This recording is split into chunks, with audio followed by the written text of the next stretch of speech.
Assalamualaikum warahmatullahi wabarakatuh. Halo semuanya teman-teman. Selamat siang. Selamat datang kembali di channel kesayangan kita, channel Ilo Entry, dan masih bersama saya Ilo dimanapun teman-teman berada. Semoga teman-teman selalu dalam keadaan sehat walafiat tanpa kekurangan satu apapun dan dimudahkan rezekinya. Amin amin ya robbal alamin. Doa terbaik ya untuk teman-teman semuanya. Dan pada kesempatan yang baik ini di tengah mendung gerimis nih teman-teman. Kayaknya kan hujan gede nih ya. Tapi semoga hujan membawa berkah untuk kita semua. Amin amin ya robbal alamin. Kami akan membawakan satu kisah dari Jagat Sentiko. Wah, ini adalah kisah kedua dari Jagat Sentiko ya teman-teman. Dan kali ini kisahnya keren banget nih. Asli keren pakai banget. Kisah tentang sepasang suami istri yang akhirnya memutuskan untuk pergi ke Gunung Kemukus. Waduh, nih Gunung Kemukus ini nih terkenal sekali dengan pesugihannya. Dan kali ini adalah pesugihan tuyul yang mereka pilih. Wow, wow, wow. Ini gimana nih ya? Narendra dan Lindri sepakat untuk menempuh jalur pesugihan di Gunung Kemukus, dan pesugihan tuyul yang akan mereka pilih. Apa nih yang akan mereka dapatkan dan konsekuensi apa yang mereka akan dapatkan? Wah, pastinya penasaran kan? Tapi sebelum kita masuk ke dalam kisahnya, buat teman-teman yang mungkin belum subscribe channel Ilo Entry, bisa diklik dulu tombol subscribe ya.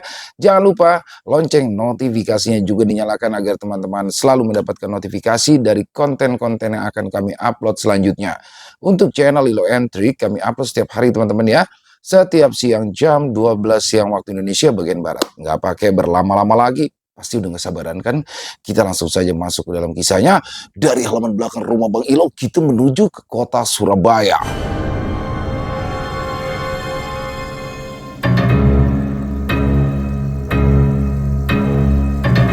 Pesugihan tuyul dari Gunung Kemukus. Kebanyakan lelaki percaya tanggung jawab seharusnya datang belakangan. Masa muda dinikmati dulu, bekerja sampai mapan, barulah menikah. Namun, keyakinan itu tak berlaku bagi Narendra. Di usianya yang masih muda, ia justru percaya kemapanan bisa diperjuangkan bersama pasangan hidup. Usai menikahi Lindri, perempuan cantik yang dipacari sejak masa seragam putih abu-abu, Narendra memilih hidup mandiri. Sebuah pembuktian tanggung jawab dan keinginan berjuang bersama untuk menggapai sukses. Mereka menempati sebuah rumah kontrakan sederhana di sudut Surabaya dengan sewa yang tak seberapa di setiap bulannya. Tak ada pekerjaan tetap, apapun dilakoni selama menghasilkan uang halal. Hingga akhirnya Narendra menetap sebagai buruh kasar bangunan, pekerjaan yang menuntut tenaga lebih dari sekedar niat dan jauh lebih nikmat dilihat ketimbang melakoni. Sore itu, selepas bekerja seharian, kelelahan menumpuk. Begitu turun dari motor metiknya, Narendra duduk terpaku di kursi depan rumah. Ia menerawang, nafasnya naik turun, nampak jelas timbul tenggelam di antara tulang iga yang menonjol. Seolah tubuhnya masih ada, tapi jiwanya tertinggal entah di mana. Di dalam rumah, Lindri yang menyadari suaminya belum juga masuk, tergopoh keluar. Seperti biasa, selalu bisa merasakan beban berat pekerjaan yang dilakoni. Begitu sampai di ambang pintu, langkahnya terhenti. Sudah malam, besok mas kerja lagi. Jangan duduk di luar lama-lama ya. Udara sore nggak baik untuk kesehatan, katanya lembut. Narendra menoleh pada sosok bertubuh tinggi dan ramping dibalut daster midi harga murahan. Kulitnya kuning langsat, pipinya tirus, rambutnya hitam panjang tergerai. Dari tepi bibir berwarna ceri itu selalu muncul seolah senyum manis untuknya, dan tatapannya masih sama, penuh cinta dan dukungan. Lekas-lekas Narendra mengalihkan pandangan. Matanya sendiri kini sayu, begitu pula wajah kusamnya sanggup menutupi jejak maskulin ala cowok bad boy yang dulunya melekat di dirinya. Aku capek, Lin, ucap Narendra lirih, nyaris seperti mengaku kalah. Capek banget, kayaknya besok aku berhenti kerja. Lindri tersentak. Selama ini, penghasilan Narendra memang tidaklah besar, tapi itu sudah cukup buatnya, walaupun jauh dari kata mencukupi, apalagi lebih. Tinggal pandai-pandai hidup hemat, toh mereka belum punya anak. Dan menjelang 2 tahun pernikahan, sedikit demi sedikit tabungan sudah terkumpul di rekening. Walaupun tidak banyak, setidaknya ada pegangan kalau keadaan mendesak. Lindri akhirnya melangkah mendekat. Berdiri di samping suaminya, ia berusaha menahan gejolak protes di dada. "Kenapa tiba-tiba mau berhenti, Mas?" tanyanya, berusaha setenang mungkin meski suaranya tetap saja bergetar. Narendra tidak serta-merta menjawab. Dia hanya mengangkat tangan, memijat pundak sendiri yang kaku dan nyeri. Terdapat jejak tebal di kedua belahnya kapalan. Dan bungkamnya bukan tidak menghargai, tetapi lebih ke menahan keluh yang sejak tadi bergelayut di tenggorokan. Seharian ini, ia kebagian giliran mencampur atau mengaduk. Itu pekerjaan yang menguras tenaga tanpa ampun, menghabiskan sisa daya di tubuhnya yang sudah remuk sejak kemarin-kemarin demi masa depan tetap bekerja. "Berat sekali kerja begitu, Lin," desah Narendra. Akhirnya suaranya pecah. Capek banget aku, Lin." Lindri mengulas senyum kecut. Seperti biasanya, berusaha lebih dewasa dari usia suaminya ketika menanggapi, akan selalu memilih kata-kata sebijak mungkin demi tidak melukai. "Namanya juga orang kerja, Mas. Jelas capek dong. Di rumah seharian aja bisa capek, apalagi banting tulang. Yang penting kan ada hasilnya, daripada capek bengong tapi nggak dapat apa-apa." Narendra terdiam. Pandangannya lurus ke depan, menembus senja yang perlahan tenggelam. Mendadak matanya berkaca-kaca, seolah warna jingga itu ikut andil mengubur semangat juangnya. Tahu kerapuan itu? Lindri menepuk bahu suaminya, lalu menarik lengannya, tidak kasar tapi pelan. Bukti baktinya sebagai seorang istri yang dinafkahi. "Ayo Sandikolo, mau maghrib, gak boleh bengong di luar." Narendra menoleh sekilas, tak berkata apa-apa, lalu menurut gontai mengikuti langkah istrinya yang sudah menenteng rantang bekal masuk ke dalam. "Mandi dulu ya, habis itu makan, aku udah lapar. Dari tadi nungguin sampean," ujar Lindri setibanya di dapur sambil mengulurkan handuk. Sebisa mungkin ia memberi perhatian, berharap bisa mengikis sedikit saja lelah sang suami. Narendra menerimanya, melangkah ke kamar mandi sejenak, terpaku di balik pintu triplek yang sudah mulai terkelupas di bagian bawahnya. Sebelum tangan lelahnya menanggalkan satu demi satu pakaian kerja penuh semen. Dalam diam, Narendra menatap kedua belah telapak tangan yang telagi halus. Bukan hanya terdapat jejak kapalan, tapi terkelupas karena iritasi adukan semen. Dan itu rasanya sangat gatal, selain mengganggu penampilan. "Mas, cepat mandinya, nasinya keburu dingin nanti." Suara Lindri di luar mengentakkan lamunannya. "Iya, Lin."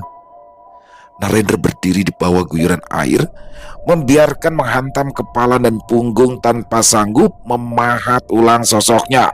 Lelah itu bukan sekedar pegal di otot, tapi menggerogoti harga dirinya perlahan, seolah tiap tetes air mengingatkan bahwa tenaga saja tak cukup untuk menjadi laki-laki yang diandalkan. Sementara sikap menerima Lindri justru menampar diam-diam. Perempuan itu terlalu kuat, terlalu tabah, dan Narendra tahu di sanalah letak kegagalannya.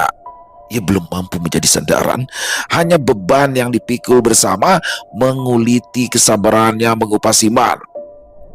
Di ruang sempit yang disulap menjadi tempat makan, mereka dibekap kebisuan. Begitu selesai makan, Lindri membersihkan meja dan mencuci piring.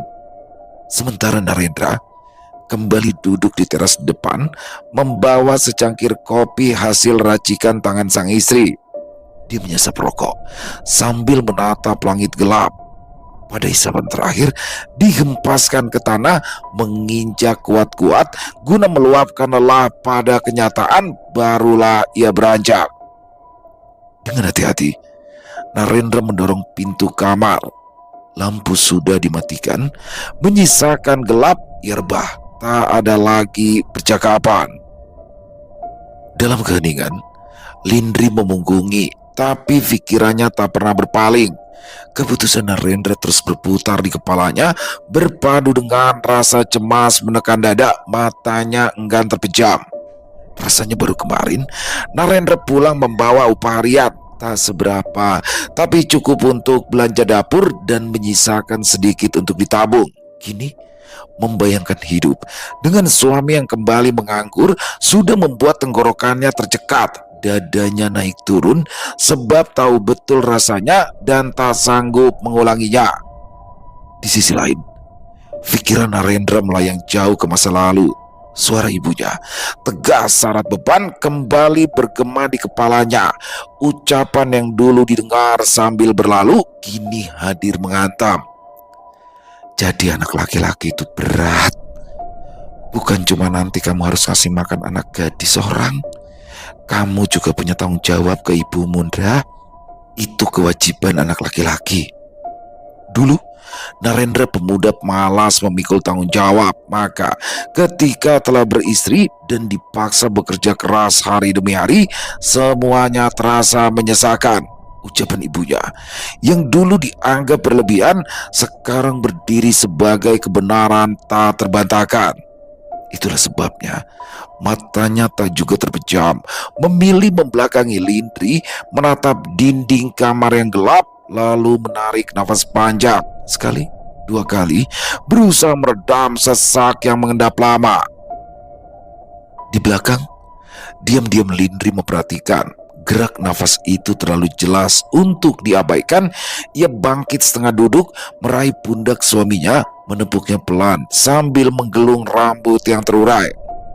Kenapa dari tadi narik nafas panjang terus, Mas? Tanyanya penuh kekhawatiran. Narendra berbalik dengan gerakan cepat, lalu ikut duduk. Pandangannya langsung tertuju pada Lindri, istri yang dicintainya, yang bangkit dari pembaringan, melangkah turun, lalu menyalakan lampu. Cahaya kuning temara memenuhi kamar sempit itu, menyingkap wajah lelah sekaligus cemas Narendra yang sejak tadi disembunyikan. Saat Lindri kembali duduk di tepi ranjang, ekspresi Narendra sempat ragu, dadanya naik turun, kalimat yang hendak diucapkannya terasa berat. Setelah jeda beberapa saat, ia menghela nafas pendek, memutuskan inilah saatnya. Gini dek, Mas punya ide. Mudah-mudahan kamu mau, ujarnya. Kedua alis tebal Lindri terangkat bersamaan, mengulang dengan nada curiga. Ide? Iya dek. Apaan? Jangan bikin penasaran, protes Lindri, tak suka jawaban yang menggantung. Narendra menggeser tubuhnya lebih dekat. Diraihnya kedua tangan Lindri, menggenggamnya erat, takut kalau ide itu keburu ditariknya. Ide supaya kita bisa cepat kaya, katanya menatap mata istrinya lekat-lekat. Tanpa aku harus remuk tiap hari kerja seperti sekarang. Yang ada belum juga tua sudah mati, Lin. Lindri spontan menarik nafas, wajahnya mengeras. Mana ada orang yang gak banting tulang tapi bisa kaya, Mas. Jangan ngomong aneh-aneh, sanggahnya cepat. Bukan aneh-aneh. Adeline, kamu aja yang kurang merhatiin. Orang-orang kayak itu kelihatannya kerja biasa aja, tapi itu cuma kamuflase. Aslinya mereka punya yang bantu. Lindri mengerutkan kening, kata-kata itu tak membuatnya paham, justru menambah beban di kepala. Maksud kamu apa sih, Mas? Jangan bikin aku pusing, gerutunya. Lalu menarik tangannya bergerak hendak merebahkan tubuh. Namun Narendra sigap menahan. Begitu matanya beradu, ia langsung memberitahu. Kayaknya Mas langsung ngomong ke intinya. Soalnya kamu belum nangkap masuk Mas Lin. Akan tetapi Narendra tak segera melanjutkan. Ia masih menggenggam tangan Lindri, kali ini lebih erat sampai jemari istrinya terasa dingin. Mas gak salah ngomong. Mas juga gak mau kamu mikir Mas ini ngelantur atau putus asa. Lindri menatap wajah suaminya lekat-lekat. Ada sesuatu di mata Narendra yang tidak biasa, bukan sekedar lelah, tapi seperti orang yang berdiri di tepi jurang dan sedang menimbang loncatan. Kalau bukan ngelantur ya jelasin yang jelas dong, Mas. Aku ini istrimu, jangan bikin aku takut sendiri. Aku deg-degan. Narendra menelan ludah, nafasnya terdengar berat. Capek, Lin. Capek kerja sekeras apapun, tapi hidup kita gini-gini aja. Capek ngerasa selalu kurang. Aku selalu ketinggalan sama mereka. Ada jeda keningan. Akhirnya Narendra melepaskan genggaman, mengusap wajah dengan kasar. Ada jalan lain. Jantung Lindri berdegup lebih cepat. Jalan lain gimana maksudnya? Mas, ini kedengarannya gak bener deh. Jangan macem-macem, aku takut. Narendra menatap istrinya lebih dalam. Makanya, Mas mau ngomong baik-baik sebelum kamu salah paham. Yang Mas tawarin ini bukan mimpi kosong, tapi juga bukan jalan yang bersih. Dan Mas gak mau jalan sendiri tanpa kamu tahu. Lindri terdiam, tenggorokannya kering. Ada firasat tak enak yang menjalar, membuatnya ragu untuk bertanya lebih jauh. Tapi rasa ingin tahunya terlanjur terbangun. Sebenarnya apa yang mau Mas lakukan? Narendra mengangkat tangannya, membelai pipi istrinya dengan telapak tangan kasarnya. Aku jujur saja, Lin. Narendra mendekatkan wajahnya, jarak mereka menyusut hingga ujung hidung bersentuhan. Nafas keduanya saling bercampur. Dengan suara sangat pelan ia berkata, kita cari Ingon-Ingon aja. Astaga, bekik Lindri menegang, matanya membulat. Refleks tubuhnya bereaksi lebih cepat dari pikirannya. Kedua tangan mendorong dada Narendra. Narendra tersentak, buru-buru menutup mulut istrinya dengan telapak tangannya. Shh, jangan kaget begitu, bisiknya cemas. Nafas Lindri tersengal di balik telapak itu. Dadanya naik turun cepat, pikirannya kalut. Begitu tangan Narendra menjauh, tubuhnya justru menggigil. Narendra langsung merengkuhnya, memeluk erat. Kamu jangan nakutin aku, Mas, ucap Lindri gemetar berusaha melepaskan diri. Jangan goda imanku. Walaupun kamu ajak hidup susah, asal mau kerja keras, aku gak pernah nuntut apa-apa kok. Lindri menatap suaminya dengan mata berkaca-kaca. Dari awal nikah, aku gak pernah minta kamu berpenghasilan lebih, Mas. Dalam benaknya, Lindri yakin suaminya hanya sedang kecil hati, merasa tak cukup mampu membahagiakannya. Padahal baginya, punya suami yang mau bekerja saja sudah lebih dari cukup. Setidaknya berkat keringat itu pula, mereka tak lagi menumpang di rumah mertua. Bahkan dari penghasilan pas-pasan itu toh, ia sebagai istri masih sempat menyisihkan sedikit untuk ibunya Narendra.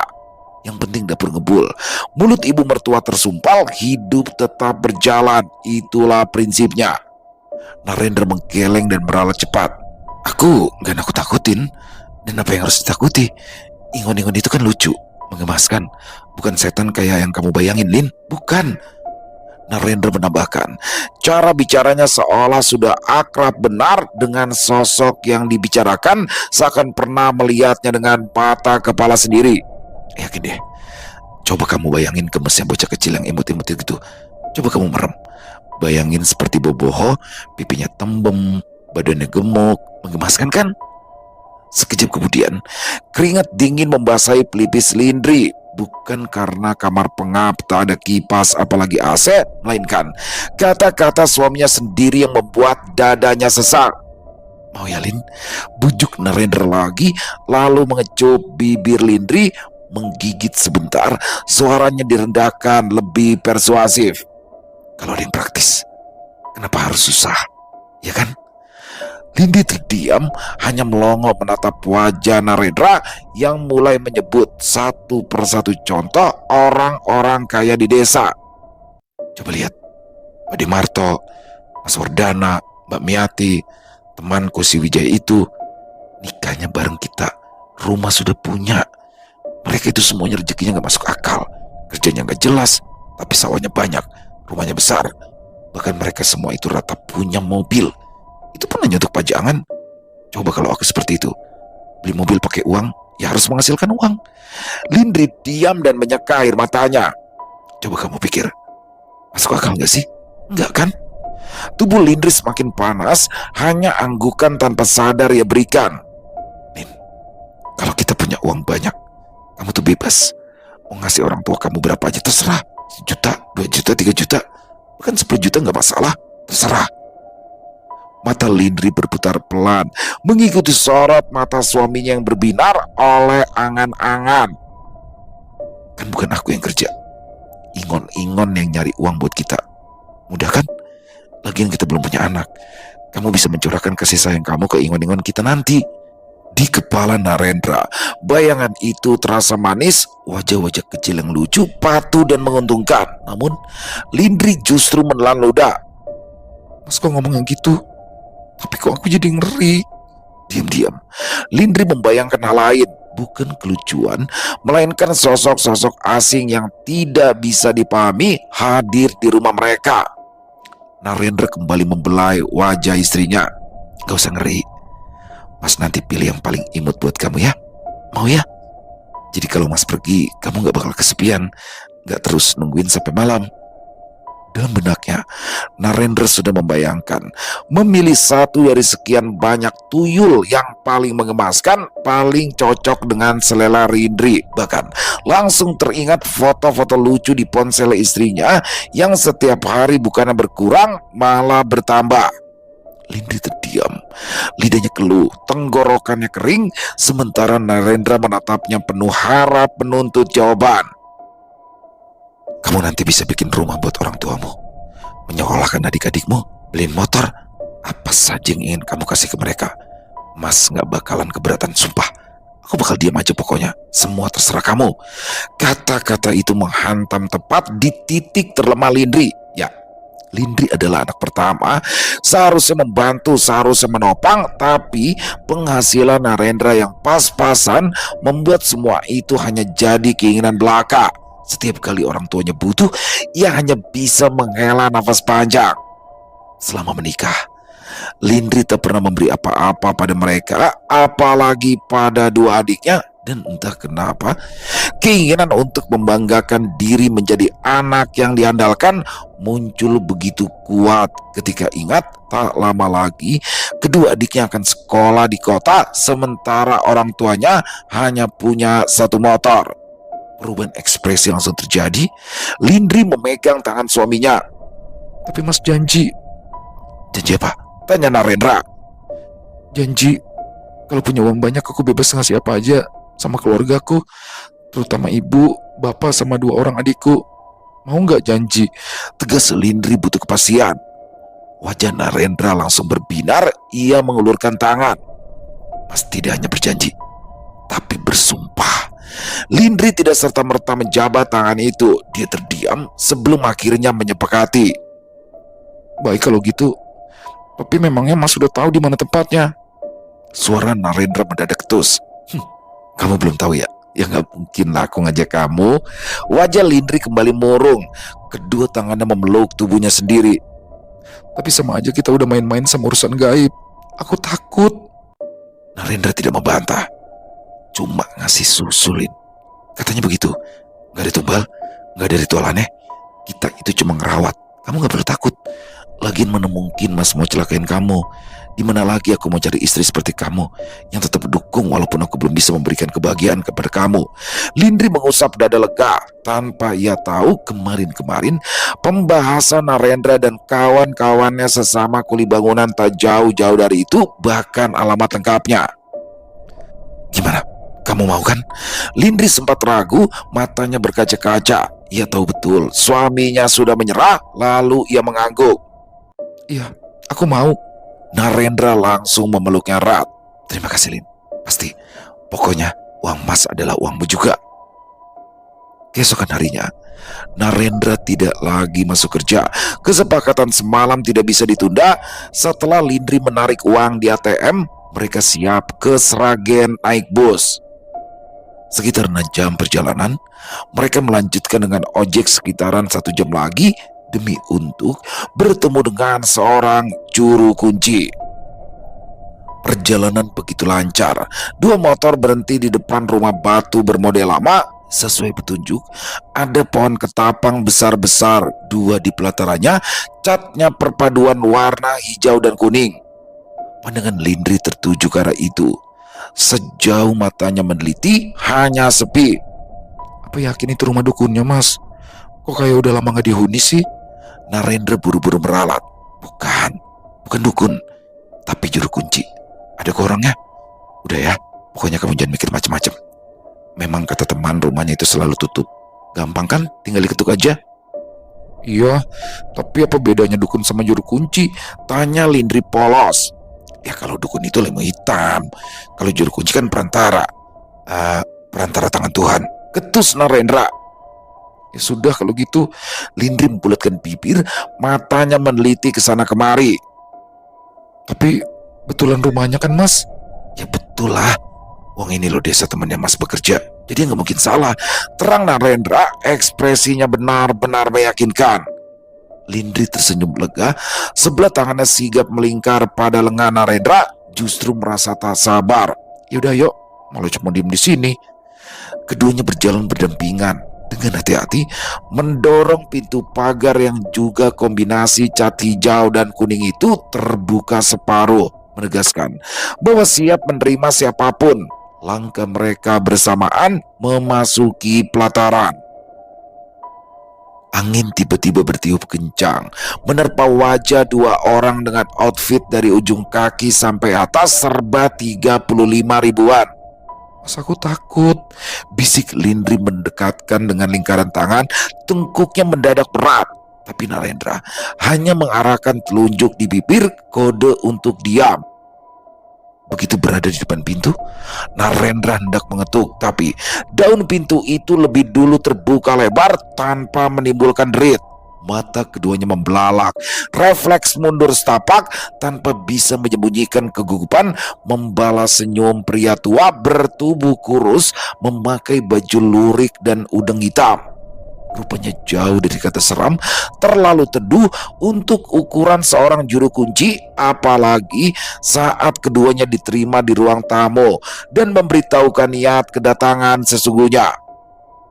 Namanya Mbah Kamulian, nama yang syarat makna. Barang siapa yang meminta pertolongannya akan mendapatkan keberkahan hidup makmur. Dan beliau terkenal sebagai juru kunci, perantara mengambil bantuan gaib. Berarti niat kalian ingin kaya. Kaya apa? Tanya Mbah Kamulian, matanya tidak lepas memperhatikan dua pasangan muda-mudi di hadapannya. Makna dari pertanyaannya tadi bukanlah tanpa makna, itu lebih ke jebakan.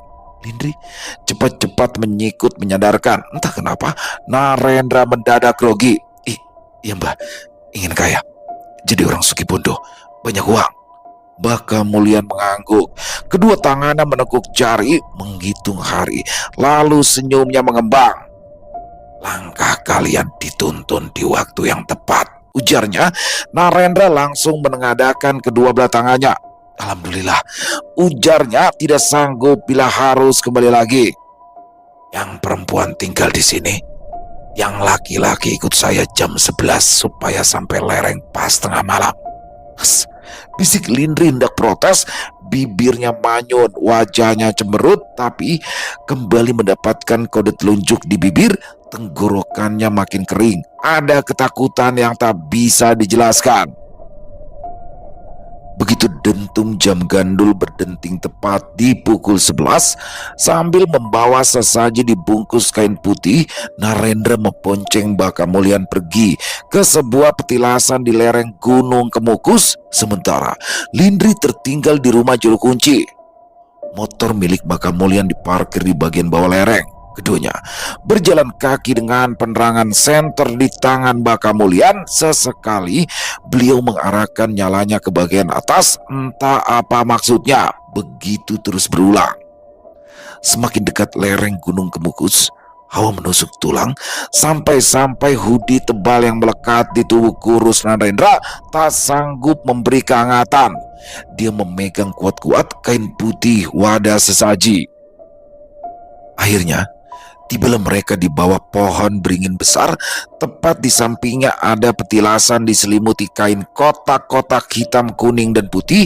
Di sana banyak berserakan ubur rampe yang sudah mengering dan masih baru, pertanda bahwa tempat itu tak pernah sepi dikunjungi. Tepat di depan petilasan, Mbah Kamulian duduk bersila tanpa alas lalu menepuk tanah di sampingnya. Narendra mengambil posisi duduk, matanya tak lepas menatap ke arah petilasan. Berganti pada lincahnya, tangan tua memindahkan satu demi satu sesaji yang tadi dibawa.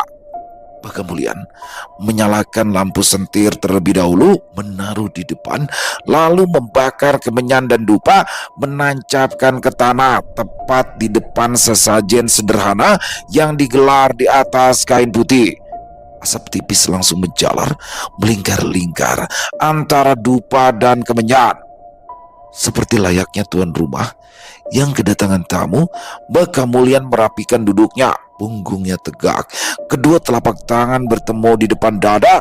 Dengan suara parau ia mengucap salam. "Kula nuwun, Rahayu, Rahayu." Kata itu tak diucapkan terpisah, diulang perlahan dengan jeda yang membuat udara terasa menegang. Setelah mendapatkan kode alam, Mbah Kamulian menunduk sedikit, nada suaranya berubah lebih dalam, lebih berat. "Sing ora katon, sing ora kesawang, sing manggon ing selabumi lan peteng, yen ana sing krungu, yen ana sing cedhak, kula nyuwun rawuh."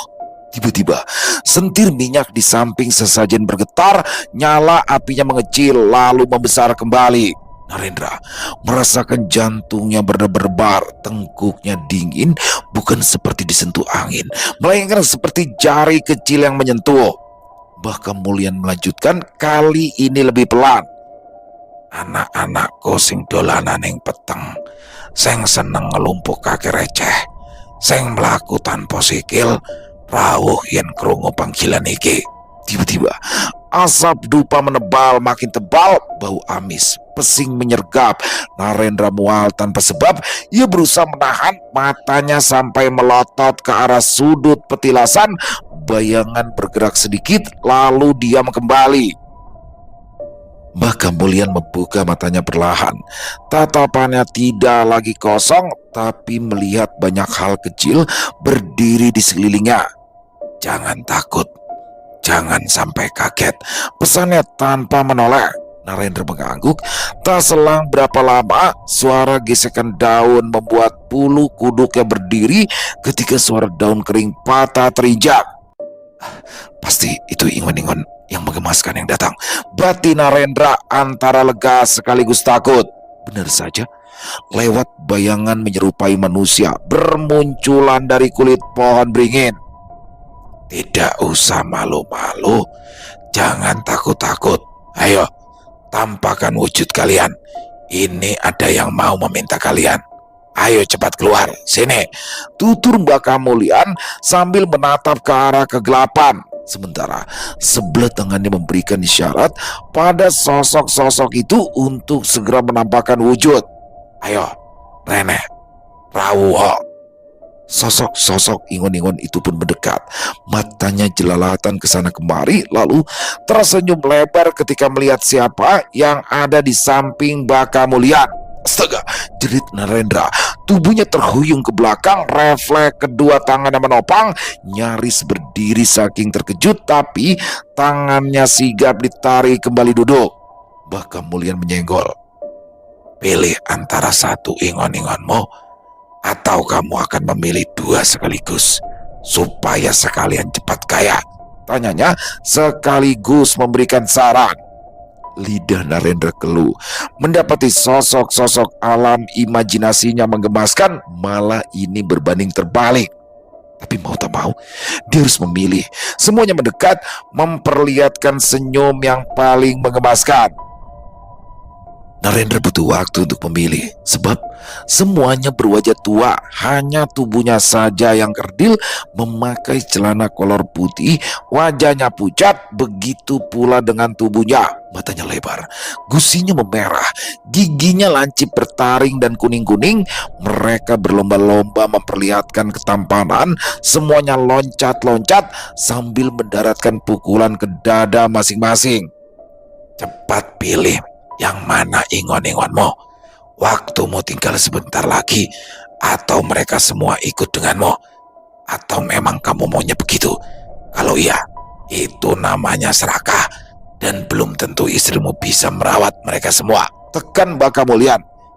"Iya Mbah, Aku hanya pilih satu aja kok, jawab Narendra. Ia tidak mau kalau sampai Lindri kecapean. Itu yang muncul banyak.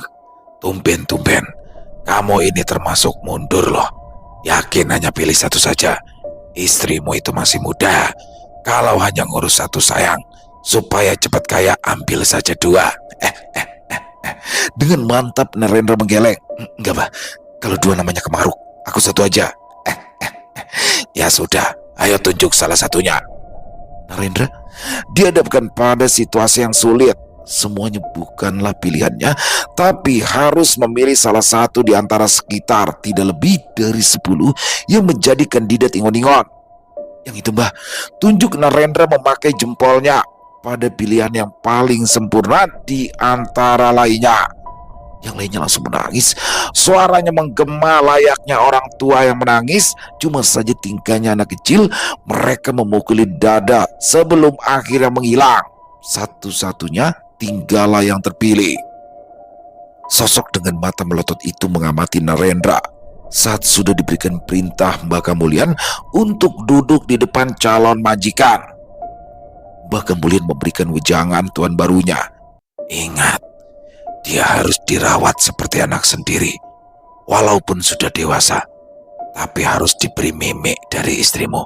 Ingat itu, dan kalau pergi kemana-mana, kamu harus menggendongnya.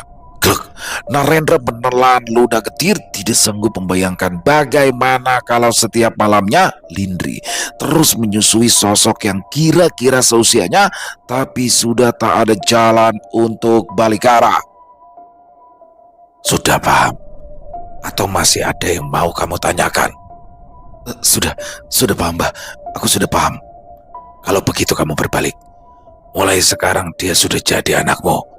Ya jadi kamu harus menggendongnya untuk menuruni bukit. Jelas Mbah Juru Kunci itu sambil menepuk. Sudah, cepat. Ritual sudah selesai. Iya Mbah, jawab Narendra langsung putar badan. Ia mengarahkan tangannya ke belakang. Wes, cepat. Minta gendong ke sana. Perintah Mbah Kemulian. Sebelah tongkatnya memukul bagian bokong sosok yang dipilih. Sosok itu langsung tersenyum lebar, memukul-mukul dada sendiri, lalu loncat dengan kasar sampai-sampai membuat tubuh Narendra hampir tersungkur ke depan. Lumayan berat, sekitar 40 kiloan, membuatnya harus menyesuaikan diri terlebih dahulu sebelum ia melangkah. Mbah Kemulian lekas berdiri. Semua sesaji ditinggalkan, hanya lampu sentir di bawah tanpa dinyalakan. Mereka pulang menuruni lereng di jalur yang sama. Coba bedanya, jika Narendra ngos-ngosan, Mbah Kemulian justru menembang di sepanjang jalan. Begitu sampai di rumahnya di Surabaya, Lindri tidak serta-merta melihat sosok itu. Di malam harinya, Narendra berpesan, Lin, jalur yang Mas ambil ini bisa dikatakan aman. Jadi kalau malam, apapun yang kamu lihat, pasrah aja ya.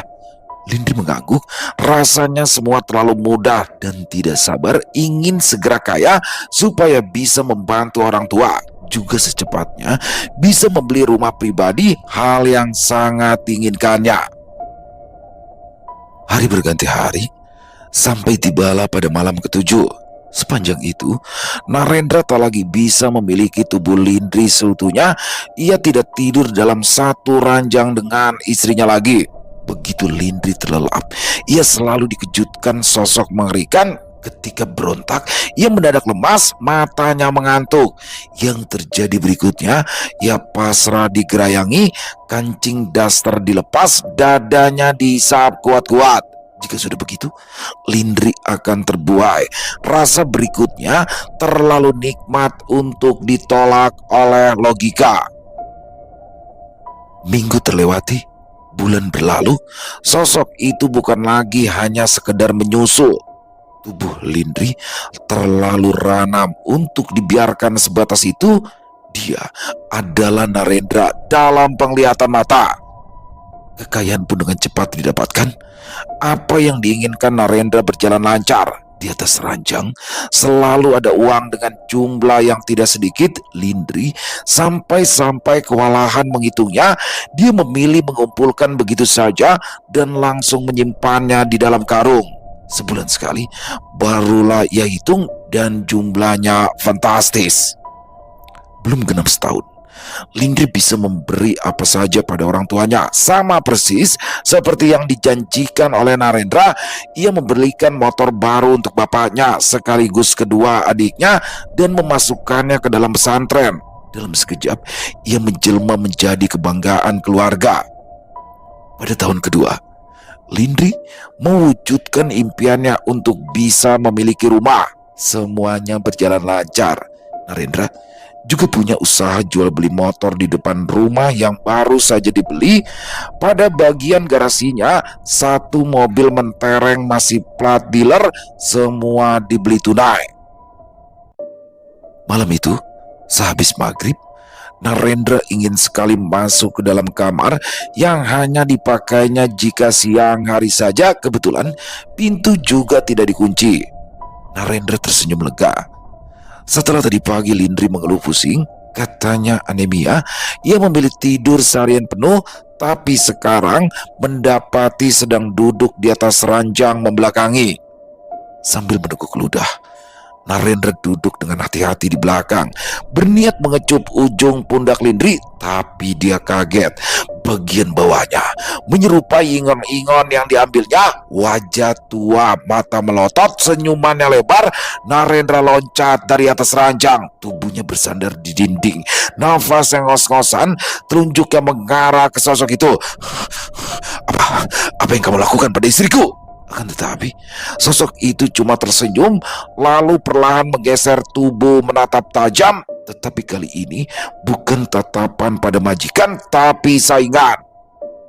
Narendra mundur, telunjuk yang bergetar kembali mengarah ke depan pada sosok yang perlahan turun dari atas ranjang. Suaranya menggelegar penuh amarah. Kau telah melanggar perjanjian. Keluar dari tubuh istriku. Sosok itu cuma tersenyum mengejek. Ada apa sih, Mas? Tanya Lindri yang barusan muncul, sudah dengan satu gelas besar susu yang memang harus dipersiapkannya untuk persiapan malam nanti. Narendra langsung balik badan, disentuhnya pipi pundak istrinya, hendak memberitahu apa yang dilihatnya tadi. Tapi ini kamu tadi kenapa sih? Udah keluar sana. Aku butuh tidur beberapa jam saja. Sebelum nanti ingon-ingon kamu itu akan membangunkan aku. Dengus Lindri mendorong dengan kasar tubuh suaminya keluar, lalu mengunci pintu. Dengan langkah gontai, Narendra pasrah meninggalkan pintu kamar. Tadi terlalu nyata untuk dianggapnya sebagai halusinasi, apalagi saat jam 1 malam suara desahan Lindri membuatnya mulai dibakar api cemburu. Narendra semakin yakin bahwa ingon-ingonnya memiliki perasaan lain dan tidak hanya mimik saja sesuai dengan yang disepakati. Sambil memicing ke arah pintu kamar, Narendra hanya bisa menggerutu dalam hati.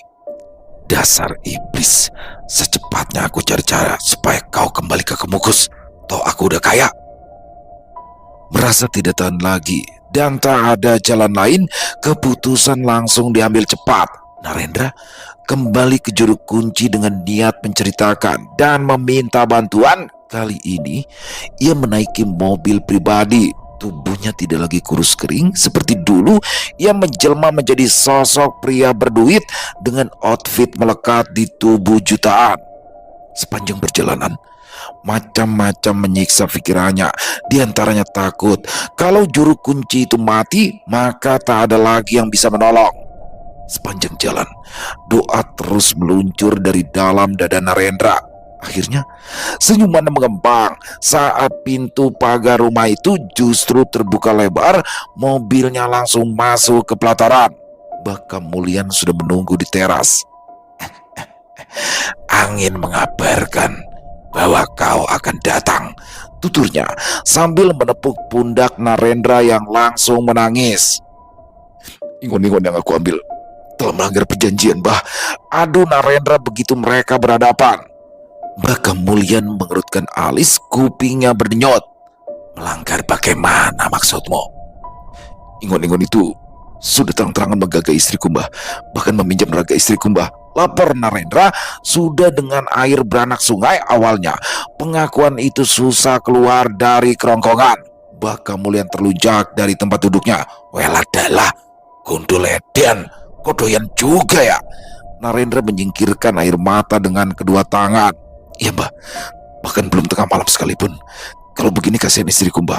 Dipikirnya itu aku mbah. Baka Mulian menggeleng-geleng lalu duduk menenangkan diri. Beliau menerawang, ingin memastikan apakah yang diadukan benar. Begitu membuka mata, ekspresi Baka Mulian berubah geram. Aku harus memberikannya pelajaran kalau begini. Memang akhir-akhir ini ingon-ingon apa saja, bukan gundul tok, tidak bisa dipercaya. Edan, lupa dengan tugasnya. Ya mbah, tolong aku mbah, pinta Narendra yang makin terseduh.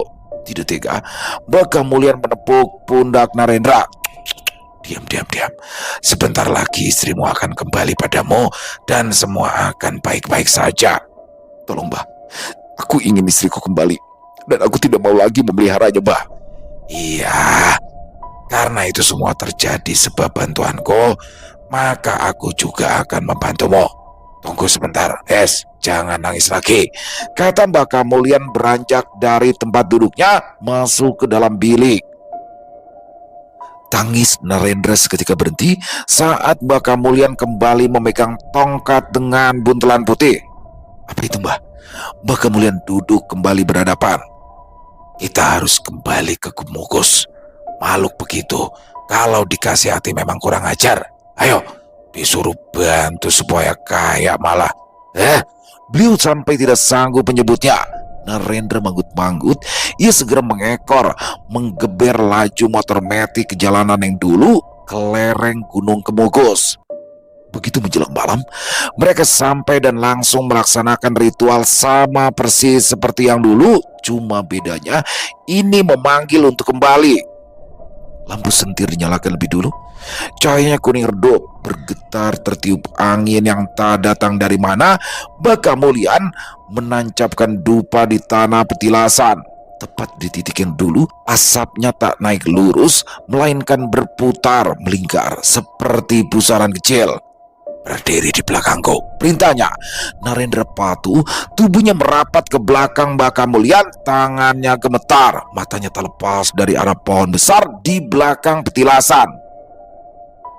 Hening, lalu angin berdesing, berlari memutari mereka. Daun-daun kering terangkat berputar-putar seakan ada banyak kaki kecil berlari. Tanpa suara, tongkat Baka Mulian dihentakkan ke tanah.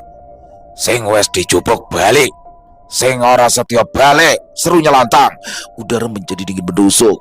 Dari gelap, satu persatu sosok kerdil bermunculan tak mendekat, hanya berdiri melingkar. Mata-mata mereka berkilat. Bukan marah, bukan pula ramah. Mereka menunggu apa yang terjadi dengan ekspresi rasa ingin tahu bercampur ketakutan. Narendra menutup mulutnya dengan telapak tangan. Dadanya naik turun cepat. Ia tak berani bergerak. Angin mendadak berhenti. Lalu sesuatu jatuh keras menghantam petilasan. Tubuh kecil berwajah tua itu terkapar, mengerang lirih, menggeliat kesakitan. Tanah di bawahnya sampai cekung. Begitu mengangkat wajah, dari mulutnya keluar darah. Baka Mulian maju selangkah, wajahnya mengeras, mengisyaratkan sebuah kekecewaan. Kowe ngelanggar aturan, dasar gondol, gumamnya geram. Tongkat berayun sekali, dua kali, bunyi hentakan terdengar tumpul. Sosok itu meringkuk, darah mengalir, kakinya tertekuk tak wajar, patah atau mungkin kepalanya remuk. Kamu itu diambil untuk membantu, bukannya merebut hak majikanmu. Elingi tugasmu, Mimik, bukan ngagahi. Beliau menghentikan tongkatnya, mengangkat dagu penuh karisma, menatap lingkaran sosok kecil di sekeliling dengan mata berkilat kecewa. Kalian semuanya dengar. Siapa yang berani membelot, nasibnya akan seperti ini, katanya dingin, menunjuk satu-satu wajah itu menggunakan ujung tongkatnya. Dua sosok tua kerdil takut-takut melangkah maju, lalu lainnya membantu menyeret yang terkapar. Tanpa perlawanan, mereka menjauh dari petilasan. Angin kencang perlahan-lahan reda. Maka Bulian menurunkan tongkatnya. "Ayo, cepat pulang," ajaknya, balik badan dan melangkah cepat, bahkan terlalu cepat. Narendra sampai berlari di belakang. Mereka kembali melintasi jalanan yang sama. Begitu sampai, Narendra diminta untuk segera pulang kembali ke Surabaya. Sepanjang perjalanan itu, macam-macam ketakutan terlintas di kepalanya. Saat mobil berhenti di depan rumah, Narendra tercekat. Jantungnya mencelos. Dia berhambur turun, menyelinap di antara wajah-wajah cemas keluarga istrinya, takut mendapati kabar terburuk. "Lindri, apa yang terjadi pada istriku?" cerca Narendra. Jawaban datang cepat dari Paman Widarto. "Rumah sakit." Tanpa pikir lagi, Narendra masuk ke dalam mobil, dan kali ini Paman Widarto yang menyetir. Mereka menuju rumah sakit. Begitu sampai, Narendra langsung berhambur ke ruangan tempat di mana Lindri terbaring dengan wajah pucat, seperti tidak dialiri setetes darah pun. "Mas," suara Lindri tertahan, matanya berkaca-kaca, tangannya menggapai. Narendra langsung memeluknya, lalu meraih kedua tangannya dan menciumi. Apa yang terjadi padamu?" "Aku hamil, Mas. Akhirnya, alhamdulillah." "Hamil?" Narendra tak percaya. Lindri mengangguk. "Iya, setelah 9 tahun pernikahan kita. Kenapa kamu gak seneng?" Narendra lekas-lekas mengubah ekspresi jadi bahagia. Iya, Mas seneng banget, akhirnya." Kalimat itu tertahan di kerongkongan sebab ia tidak tahu harus bersyukur atau sebaliknya. Dan 9 bulan penantian rasanya begitu cepat. Narendra akhirnya benar-benar tahu apa itu yang namanya bersyukur. Di tepi box bayi di rumah mewahnya, ia membelai wajah putranya yang meski kata orang-orang tidak sempurna, tapi tidak di matanya juga Lindri. "Alhamdulillah, setidaknya kita punya keturunan yang nantinya akan mewarisi semuanya, Lin," ucap Narendra. Lindri tersenyum. Wajahnya memang masih pucat, tapi semata pasca melahirkan normal. Pada hari-hari berikutnya, semua berjalan normal. Mereka masih punya segalanya, hanya saja tidak ada lagi uang yang datang cuma-cuma. Dan Lindri masih seperti biasa memberikan ASI eksklusif. Cuma bedanya bukan pada sosok yang menghasilkan uang, meski rupa dan wujudnya nyaris sama. Selesai. Wow, luar biasa kan, keren banget kan kisahnya teman-teman. Waduh, nih bener-bener apa ya, saya suka nih kisah-kisah yang kayak gini, bagaimana dijelaskan ya tempatnya di mana, ritual pesugihannya, ritualnya bagaimana, apa yang harus dilakukan dan apa konsekuensinya. Saya suka nih kisah-kisah yang model kayak gini ya, jelas banget. Dan bagaimana di sini Narendra serta Lindri yang sudah lelah hidup dalam kemiskinan, walaupun sebenarnya Lindri sendiri sebagai seorang wanita menerima nih apapun dari Narendra, tapi Narendranya yang udah nggak kuat. Karena kalau dalam kisah tadi ini, Narendra dulunya tipe-tipe cowok yang manja ya, atau males, jadinya kaget ketika harus berkeluarga di usia muda, harus mencari nafkah untuk istrinya dan juga tetap harus berbakti kepada orang tuanya, sehingga mereka memutuskan untuk memberi jalan pintas. Ngeri pakai banget. Don't try this at home teman-teman. Bagaimana sosok Ingon-Ingon yang berupa tuyul ini digambarkan sebagai sosok kecil, kerdil, pakaiannya kayak bayi, tapi mukanya tua. Dan persyaratannya kan parah. Dia harus mimi sama istri dari Narendra, yaitu Lindri. Wah, parah. Tapi di sini ternyata sosok itu kebablasan teman-teman, bukan cuma sekedar mimi susu aja, tapi juga sudah mengambil haknya Narendra. Aduh, hujan ya akhirnya teman-teman ya, alhamdulillah. Dan bagaimana di sini marah dong Narendra, ngadu lah sama juru kuncinya, dan di sini marah juga tuh juru kuncinya sama tuyul itu, dihajar, ditarik lagi, dikembalikan. Dan betapa terkejutnya Narendra ketika dia sudah kembali ke Surabaya. Dan sosok Ingon-Ingon berupa tuyul itu sudah ditarik kembali ke Gunung Kemukus. Berarti dia terbebas kan, terbebas dari tuyul itu. Tapi sudah tidak ada lagi uang yang bisa datang mendadak. Dan di sini dia mendapati bahwasanya istrinya hamil, Lindri hamil. Antara senang dan nggak senang, yang pastinya nggak senang lah. Ya ada senangnya mungkin dikit ya. Kalau Lindrinya senang, Lindri nggak sadar teman-teman, karena selama ini di mata Lindri sosok itu berupa Narendra. Jadi dia nggak sadar kalau itu adalah sosok ingon-ingonnya yang, mohon maaf dalam tanda kutip, melakukan hubungan suami istri dengan Lindri. Ketika lahir, ya anaknya mirip sama ingon-ingonnya. Kayaknya enggak banget ya, jangan sampai begitu, karena ya ini seperti yang dirasakan oleh Narendra dan Lindri. Dan semoga teman-teman dari kisah ini kita bisa mengambil hikmah yang baik-baik saja dan dibuang yang buruk-buruknya. Sekali lagi, saya suka banget nih kisah-kisah yang model begini. Terima kasih Jagat Sendiko. Ditunggu lagi untuk kisah-kisah keren kayak gini lagi selanjutnya. Dan semoga kisah barusan menghibur teman-teman semua ya, para pecinta penikmat horor misteri. Lebih khususnya lagi kepada para subscriber dari channel Ilo Entry. Buat yang suka dengan videonya, bisa diklik tombol like, tombol jempolnya boleh juga ya, tombol hype-nya diklik juga, dan juga di-share link videonya ini ke teman-teman yang lain agar juga ikut merasa terhibur. Buat teman-teman yang punya komentar lain, bisa menuliskan di dalam kolom komentar ataupun hanya sekedar saling menyapa. Insya Allah kami akan menjawabnya satu persatu. Di akhir kata, saya Ilo mengucapkan permohonan maaf apabila mungkin dalam pembawaan kisahnya barusan ada kata-kata saya yang salah ataupun ada kata-kata saya mungkin yang kurang berkenan. Saya mohon dibukakan pintu maaf yang seluas-luasnya. Sampai berjumpa lagi di konten-konten kami selanjutnya. Masih bersama saya Ilo di channel Ilo Entry. Salam sehat, sukses selalu untuk kita semua. Wassalamualaikum warahmatullahi wabarakatuh.